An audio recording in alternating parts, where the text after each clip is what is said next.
Alors, le prix d'entrepreneuriat familial, on vous en a parlé il y a quelques semaines. Donc, Fort Orlando, qui a célébré donc sa première édition. On connaît les lauréats. Les gagnants 2011 qui ont été annoncés avec l'école de gestion John Molson, puisqu'ils sont associés directement. Suzanne Bertrand est associée chez Fort Orlando. Mme Bertrand, bonjour. Rebonjour. Rebonjour. Bon, et M. Normand Hébert Junior, qui est président chef de direction du groupe Park Avenue, c'est est-ce qu'on peut dire un consortium de concessionnaires automobiles? On en a plusieurs, en effet. Plusieurs, vous dites? Beaucoup. Parce que c'est un des lauréats que vous avez emmené ce matin. C'est quand même quelqu'un de prestigieux, bien connu dans la région métropolitaine, associé, entre autres, avec le Salon de l'Auto jadis. Madame Bertrand, parlez-nous un peu du concours. Comment ça s'est déroulé? Parce que quand vous étiez venu, il y a quelques semaines, on avait parlé de ce concours-là. Puis qu'est-ce qu'on va chercher exactement? Ça s'est déroulé comment?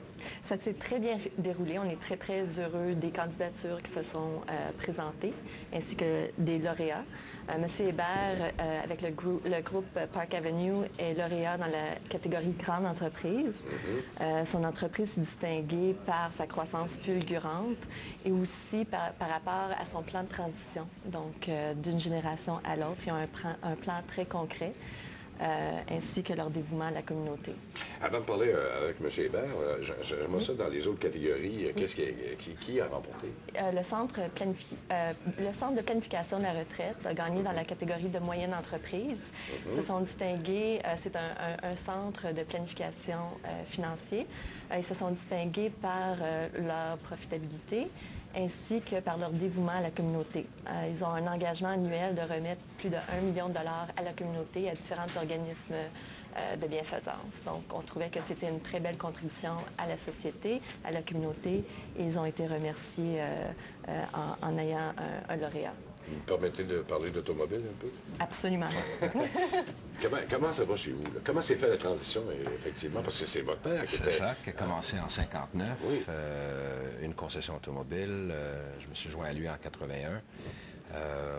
En 85, nous avons commencé la deuxième phase du groupe, la diversification. Et ça a été, je dois dire, une belle transition. Un père qui a été à la fois un bon père de famille, un bon leader, un bon mentor, a su passer les guides au bon moment et il l'a fait, tant au niveau de la direction de l'entreprise qu'aussi au niveau de la propriété de l'entreprise. Donc, je pense que si on pouvait écrire un livre sur comment bien faire les choses, j'ai été chanceux avec un père qui a bien fait les choses. Oui, parce qu'à chaque fois qu'on parle de transition familiale au sein de l'entreprise même, souvent il y a des tiraillements. Souvent, malheureusement, ça ne passe pas le cap de la deuxième génération parce qu'il y a trop de tiraillements avec la première, etc. Chez vous, vous aviez réglé les problèmes au fur et à mesure. Oui, en fait, tant au niveau de la famille que de l'entreprise, c'était clair où on s'en allait au niveau de la transition. C'est certain qu'on doit être performant, mais une fois que ça s'est établi, la transition s'est bien faite. Maintenant, on commence à préparer la troisième génération. Déjà? On a des enfants de 25 et 24 ans. Donc, d'ici 3-4 ans, on espère bien en avoir un ou les deux dans l'entreprise et aussi de bien faire cette transition-là. Oui, parce que là, vous avez appris, donc vous êtes plus outillé. Oui. Hein, parce que votre père, à l'époque, c'était pas une tradition, ça, du tout. De passer ça. Du tout.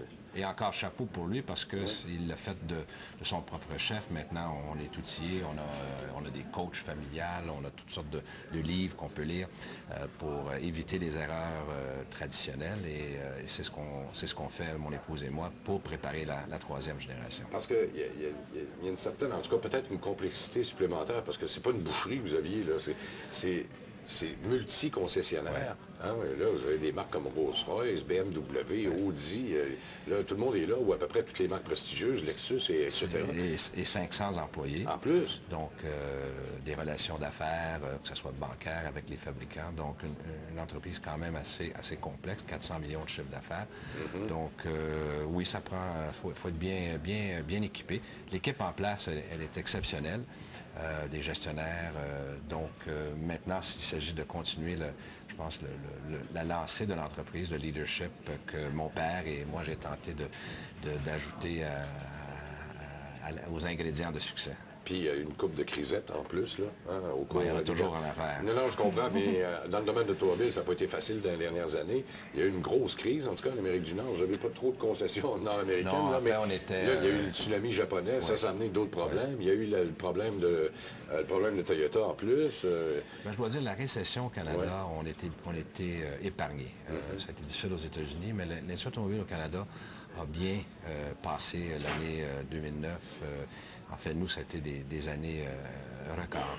Donc, oui, la crise Toyota, on l'a vécu. Le tsunami, en fait, ça affecte tous les entreprises automobiles au monde parce qu'il y a des fournisseurs au Japon qui alimentent des fabricants comme BMW ou Chrysler.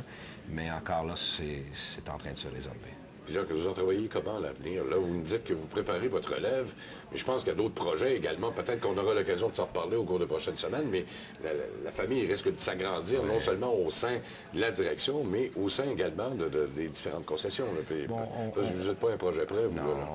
en affaires, on avance. Oui. Donc, on a une équipe qui nous soutient et puis je pense qu'il y a des belles années à venir et la croissance, ça devient encore un gage de notre succès.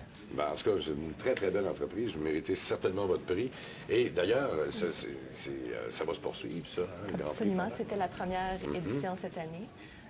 Il va y avoir des détails supplémentaires dans les mois à venir sur le site web de l'Université Concordia ainsi que le site web de Fuller-Landau. Donc, on invite les gens d'affaires qui sont intéressés à s'inscrire de consulter nos sites web. Dans les prochains mois, on va avoir les modalités pour s'inscrire pour Parce que vous voulez en faire une fête annuelle.